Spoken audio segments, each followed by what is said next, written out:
Good morning, guys. Today I'm bringing you along for one of my favorite recipes. Well, favorite soup recipes. My French onion soup, and oh my goodness, it warms your soul. It really is one of my favorites. I eat it all year long, not just in the wintertime. And it's super easy. It's one of those soups that, you can just let be and let cook. And it's economical. It is a very cheap soup to make. You can add in all the flavors, like you can put in wine, or you can put in fancy onions and all this garb. You can do all that, and that's perfectly fine. That also makes a delicious soup.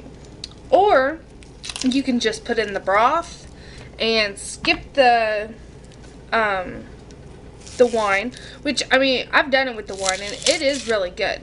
But today we're not doing it because I don't have any. But it'll still be just as delicious. And then we're just using white onions and then a couple of yellow onions. But mostly it's just white onions.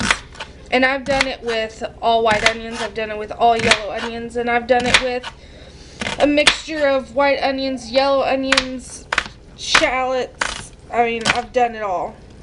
Sorry. I'm crying. So, to get started, I have my Dutch oven heating up with a stick of butter and a little bit of coconut oil just to help the butter not burn. And then have that on medium-high heat just to get my Dutch oven good and hot. And then I am slicing my onions carefully because I can't hardly see.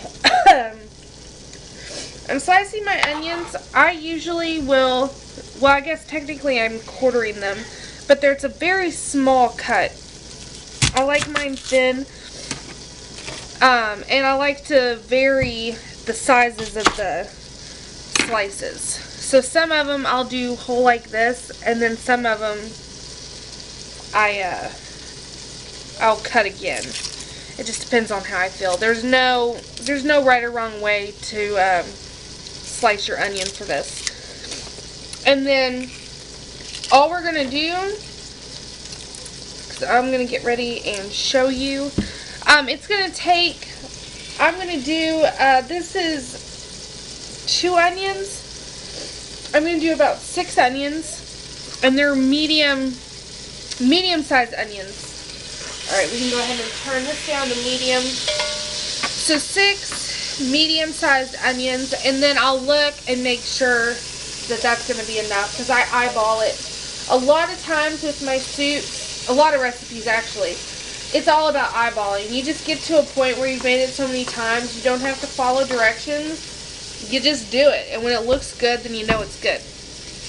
But we want to caramelize our onions for a long period of time. So there's our onions. We're going to caramelize these until they are a very dark color. I am going to add some salt though, just a little bit, to get the juices out, and I'll bring you back when these are further along. Alright, so I just wanted to bring you back real fast to show you how much I did. This is about 4 pounds of onions, and it is a mixture of white onions and yellow Vidalia onions. Sorry. I am like, tears are like streaming down my face. But we put in the stick of butter, a little bit of salt, and then a little bit of coconut oil, just so that our butter didn't burn while we were heating it up. And now I've made sure that everything is coated with that butter. Our heat is on medium, And now I'm just going to leave this alone for about 30 minutes. About every 10-15 minutes I may go and just do a little stir just to make sure that nothing is burning on the bottom. But other than that, we're not doing anything to it because we want this to get good and caramelized. And it may look like a lot of onions, but the onions will shrink down and it will not be a lot. And just a disclaimer, I don't put as many onions as some people put in their French onion soup. I like a really a really brothy soup. So you'll see recipes where they put in 6 pounds of onions. And I've done it that way, and I just feel like it's more of a stew consistency versus a soupy consistency. So if you like more onions and you like that thicker soup, then add more onions at this point. So I'll bring you back when we're on to the next step, and these are good and caramelized. Alright guys, so this has gone for about an hour, and you can see this is what you're wanting. A nice dark caramel color to your onions. And my house already smells amazing. And oh, no ma'am, I have, very mobile babies. Okay, so to this, we are going to, I've already added garlic, and I let that garlic go. It was about 5 or 6 cloves of garlic. And now we're going to add some Worcestershire. And I don't really have measurements for this. It's all about taste and what is good for you.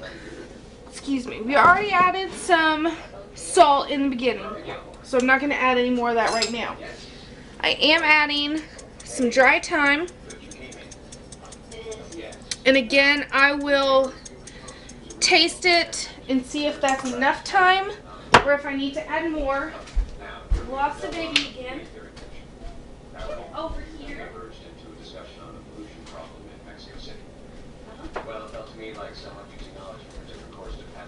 Okay, back again. Alright. So then I am going, usually I add leftover broth from where I make a roast. It's usually when I make this. I'll cook a roast, I'll make sure there's extra broth in it. I put the leftover broth in, and then beef broth. I don't have any of my home canned beef broth. I need to make some more. So, the way I'm doing it today, and this is a good tip for anyone that wants to make this and then they realize they don't have the ingredients that they need, there is always a way around it, guys. And it'll still be delicious. So, I am using a quart of my home canned chicken bone broth, and that has tons of seasonings in it, including bay leaves. Madam!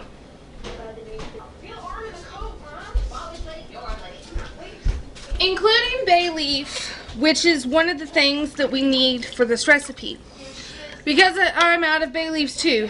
It is, it's turning into one of those days, guys. So yeah. Which some recipes call for chicken stock in the French onion soup anyway. So you're not that far off by using that. I just prefer beef. So, I have my quart of chicken stock in there for the bay leaf flavor. Then I'm going to add some of my beef. That's my baby laughing in the background. She cackles. It's hilarious. I have beef base, and then I'm going to add another quart of water to that.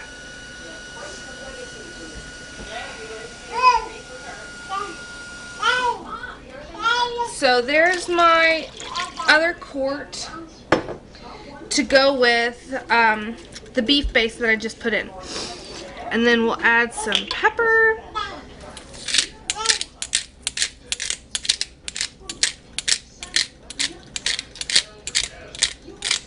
Alright, that's all there is to it, guys. That is it. I'm going to let this go. Let my broth heat up and my dry herbs get reconstituted. Let everything marry. And then we'll taste test it to see if it needs any additional seasonings. I don't add flour. So it's already healthier because I don't thicken it. I like it brothy. I like it just the way it is. We don't add anything to it. If you wanted to thicken it, you could make a little flour slurry with some flour and water, but I have never done that. Okay, so yeah. So I'm going to let this go, and I'll bring you back whenever we're plating this up. Alrighty guys, so our stuff is done, and I'm going to show you how I finish off my French onion soup. We let this go for, I'd say about another 30-45 minutes. And you can see that it is reduced down a lot. That flavor is amazing. And let me see, let me bring it in. Hey. Okay. This is the consistency of it. So it has a good amount of onions in it, but it's still really brothy, and that's what I like. So I have an oven-proof bowl or ramekin or whatever you want to call it. So this is how I finish off my soup. Now you could just eat it like this. It is delicious just like this. But to send a French onion soup over the top, you top it with a baguette and some Swiss cheese or Gruyere. I just always have Swiss, so that's what I'll be using. So let me adjust so you can see. I have a baguette that I have toasted, like so. Sometimes I have French bread, but right now this is what I have. And I just stuff a couple pieces in there, and then you take your Swiss cheese, which I guess I could have had this open before I turned on the camera, but oh well, it's one of those days, guys. And this is going to be delicious, and it's going to make the day all better. It's amazing when a soup can do that, but this soup can. And then your cheese like so, and then it's going to go under the broiler for just a couple minutes, just long enough to get that cheese all melted and bubbly, and you got to watch it closely. Alrighty, so here, I'm not picking that up. That is super, super hot. But I want to show you. There. Look at that. Now this only took about 2 minutes under the broiler. But it is super duper, super duper hot. But all that cheese is now all toasty. And then we have the baguette underneath. This is amazing. Now I always top it right before I serve with just a little bit of parsley, just to give it a fresh flavor. And there you go. That is my take on the classic French onion soup, and let me tell you, you won't regret making this because it is divine. So I hope you guys enjoy this video. Check out my links below, and subscribe if you haven't already so that you don't miss out on any of the awesome recipes or the canning videos or dehydrating videos or whatever it is that I'm doing. I don't want you to miss any of it. So thanks for watching again, and I will see you guys next time.